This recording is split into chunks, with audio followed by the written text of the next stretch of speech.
Break के बाद आप सभी दर्शकों का अन्नदाता में स्वागत है।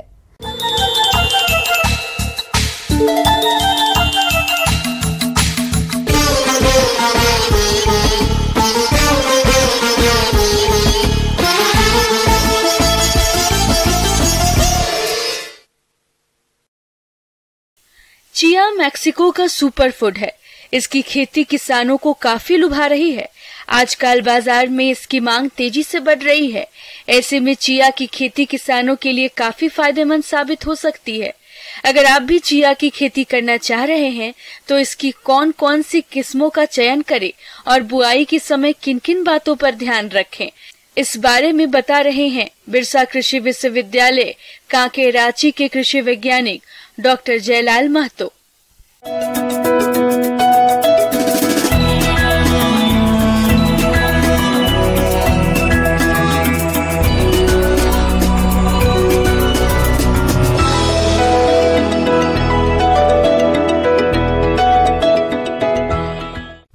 किसान भाई जोहार, आज जो है हम आपको चिया की खेती के विषय में बताएंगे। और चिया की खेती जो है वैसे तो हम लोग खरीफ में भी करते हैं, जो उसके विषय में हम डिटेल में बताएंगे। तो ये है जो कि अभी जो है ना, इसमें जो है ओमेगा फैट के विषय में बता रहे हैं। ओमेगा 3, ओमेगा 6, ओमेगा 9, ये इस तरह के जो है जो तेलीय पदार्थ मतलब कि तीनों मिलता है। ओमेगा 3, ओमेगा 6, ओमेगा 9, ये सब जो है, इसको जो है कुछ लोग कहते हैं कि जो आप पेट का चर्बी उर्बी जो है ना, इसको गलाने के लिए इसको पानी में किसी तरह जूस में भी मिलाकर, उसको मिक्सी के में मिलाकर आप पी सकते हैं। परंपरागत फसलों से इधर किसान अब धीरे धीरे नई फसलों की खेती की तरफ तेजी से रुख कर रहे हैं। चिया सीड्स भी कुछ इसी तरह की फसल है। चिया को नए जमाने का सुपर फूड भी कहते हैं। स्वास्थ्य के लिए बेहद फायदेमंद होने की वजह से मार्केट में इसकी कीमतें अच्छी बनी रहती है। चिया की खेती के लिए सामान्य तापमान की जरूरत होती है, किंतु ठंडी जलवायु वाले पहाड़ी इलाकों में चिया की खेती नहीं की जा सकती है। इसकी खेती किसी भी भूमि में की जा सकती है, लेकिन हल्की भुरभुरी और उचित जल निकासी वाली रेतीली दोमट मिट्टी को उचित उत्पादन के लिए उपयुक्त माना जाता है।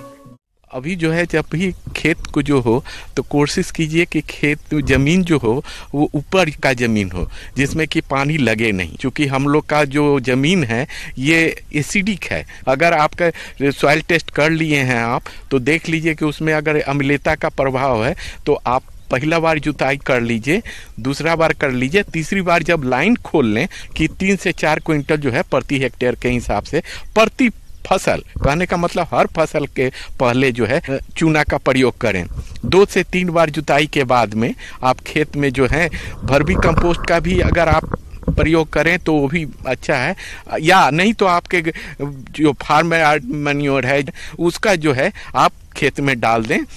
उसके बाद में जो है उर्वरक का जो बात होता है, इसमें जो है हम लोग यूरिया का जो है हम लोग 60 किलो प्रति हेक्टेयर के हिसाब से करते हैं। फिर उसके बाद में 40 किलो जो है फास्फोरस को डालते हैं और 20 किलो जो है MOP डालते हैं और 20 किलो जो सल्फर। अगर आप SSP डालते हैं तो वो पूरा हो जाता है, इसलिए अलग से सल्फर डालने की जरूरत नहीं है। चिया सीड्स के बीजों की बुआई के लिए छिड़काव विधि का इस्तेमाल किया जाता है, लेकिन लाइनों में उसकी बुआई करना अधिक उपयुक्त रहता है। यदि खेत में बुआई के समय नमी की मात्रा कम है तो हल्की सिंचाई कर खेत को बुआई के लिए तैयार कर दें। इसके लिए 1 से 2 बार हल्की जुताई करके अंतिम जुताई के समय 12 टन गोबर की खाद प्रति हेक्टेयर की दर से खेत में मिला दें और पाटा लगाकर खेत को समतल कर लें। वैरायटी देखिए, अभी तक जो है हमारे पास वैरायटी के नाम से VCK1 जो है वही वैरायटी है, जो कि कर्नाटक की वैरायटी है, उसी वैरायटी हमारे पास है। और उसके बाद में जब इसको सोइंग करें, इसका बीज का दर जो है प्रति हेक्टेयर जो है 2.5 से 3 क्विंटल है, 3 किलो है, मतलब 2.5 से 3 किलो है। इसमें जो है आप ये चूंकि बहुत छोटा बीज है, इसीलिए इसमें जो है ना आप एक काम करें कि जब इसको सोइंग करना हो तो उसमें जो है पतला किया हुआ, कहने का मतलब एकदम गर्दा किया हुआ आप मिट्टी को ले लें और इन दोनों को मिलाकर आप सोइंग करें, जिससे कि उसका जो है सीड रेट जो हो मेंटेन हो पाए। बीजों को बुआई से पूर्व कैप्टान या थीरम फफूंदनाशक की 2.5 GM की मात्रा से 1 किलोग्राम बीज को उपचारित किया जाता है ताकि बीजों को जड़ गलन जैसे रोग ना लग सके। चिया के बीजों की रोपाई के लिए अक्टूबर से नवंबर का महीना सबसे अच्छा होता है। एक बात और है कि जब भी आप बीज उपचार करें तो इसको जो है ना एक तरह से धूप में मत सुखाएं, जब भी करें तो छाया में सुखाकर और तभी उसकी बुआई करें। उसके बाद में जो है पंक्ति से पंक्ति की दूरी जो है इसमें 30 सेंटीमीटर रखते हैं। प्लांट से प्लांट की दूरी जो है 10 से 15 सेंटीमीटर के दूरी पर रखते हैं। बुआई के बाद में एक हल्का सा आयरिगेशन दे दें, पानी को पटा दें, सिंचित कर दें, जिससे कि वो जर्मिनेशन इसका अच्छा हो, मतलब निकलने में आसानी हो। अब आता है कि इसमें इंटरकल्चरिंग वगैरह हो गया, अगर बीमारी वगैरह कुछ लगता है तो दवा कर गया। वैसे यूजुअली जो है बीमारी इसमें नहीं है, इसमें यूजुअली जो है अच्छा क्रॉप है, मतलब ये रेसिस्टेंट है, बहुत ज़्यादा बीमारी वगैरह नहीं लगता है। और आप उसको थोड़ा सा ध्यान दें। अगर कहीं होता है तो कभी कभी कीड़ा वगैरह लगता है तो उसके लिए आप इंसेक्टिसाइड वगैरह का स्प्रे कर दें। 3 महीना से 4 महीना के बीच में ये फसल तैयार हो जाएगा और मतलब कि उपज हो तो इसका जो है डिमांड जो है आपको बाजार में 1000 रुपये किलो तक है। कहने का मतलब कि अगर 1 क्विंटल हो जाता है तो आप 1 लाख रुपया कमा लें।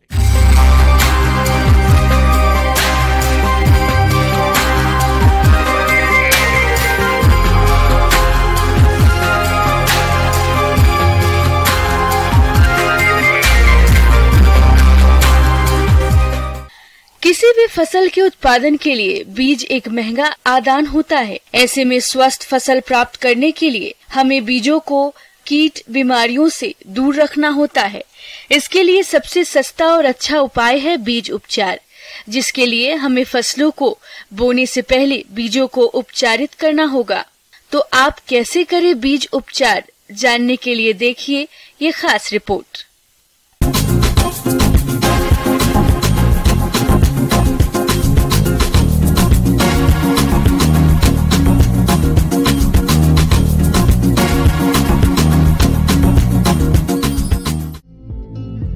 प्रदेश के बहुत से किसान भाई कई तरह की फसलें उगाते हैं, जिसमें कई तरह के कीट और रोगों का प्रकोप होता है।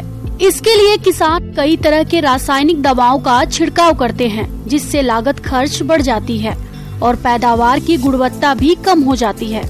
ऐसे में किसान भाई को दोहरा नुकसान उठाना पड़ता है। यदि किसान भाई बीज बुआई से पहले उपचारित कर ले तो इस समस्या से काफी हद तक अपनी फसलों को कीट रोगों से बचा सकते हैं। बीज उपचार के लिए सही समय और सही टाइम का चयन करना चाहिए, जिसमें बीज उपचार करें तो 24 घंटे पहले बीज उपचार करना चाहिए, जिससे क्या होगा कि इसकी वैलिडिटी 4 सप्ताह तक रहती है।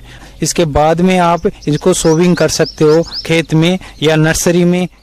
सर्वप्रथम बीज को फफूंदीनाशक से उपचारित करना चाहिए, फिर बाद में कीटनाशी से उपचारित करना चाहिए और फिर राइजोबियम कल्चर से उपचारित करना चाहिए। सर्वप्रथम फफूंदीनाशक से उपचारित करने के बाद में कीटनाशक से उपचारित करने के लिए 2 घंटे का अंतराल रखना चाहिए। इसके बाद में राइजोबियम कल्चर से 4 घंटे बाद में उपचारित करना चाहिए और उपचारित करने के बाद में इसको छायादार जगह सुखाना चाहिए, जिससे क्या है कि इसमें ना तो कोई ऊपर से फंगस का इनका नहीं रहता और डर। अब बात आती है बीज उपचार कैसे करना चाहिए। तो इसकी एक विधि है FIR, जिसमें बीज को क्रमबद्ध तरीके से उपचारित किया जाता है। पहले फफूंदनाशी कार्बेडाजिम 2 ग्राम या थीरम 3 ग्राम प्रति किलो बीज की दर से उपचारित करते हैं। इसके बाद कीटनाशी दवा क्लोरोपाइरिफॉस 6 मिलीलीटर या इमिडाक्लोरोप्रीड 6 मिलीलीटर दवा प्रति किलो बीज की दर से उपचारित करते हैं। और अंत में जीवाणु कल्चर राइजोबियम PSB कल्चर से 12 ग्राम प्रति किलो बीज की दर से उपचारित करके छाया में सुखाकर बुआई करते हैं। तो फसल कीट रोग से बच जाती है और उपज अधिक मिलती है। सीड ट्रीटमेंट कौन कौन सी बीमारियों से बचाता है? ये है, एक तो फंगस से, बैक्टीरिया से, इनसे बचाता है ये, और कीटों से बचाता है, जिससे क्या है कि सीड की उम्र भी बढ़ जाती है, जिससे क्या है कि भाई जर्मिनेशन परसेंटेज भी अधिक हो जाता है। किसान भाइयों, बुआई से पूर्व बीज उपचार के फायदे हैं अनेक।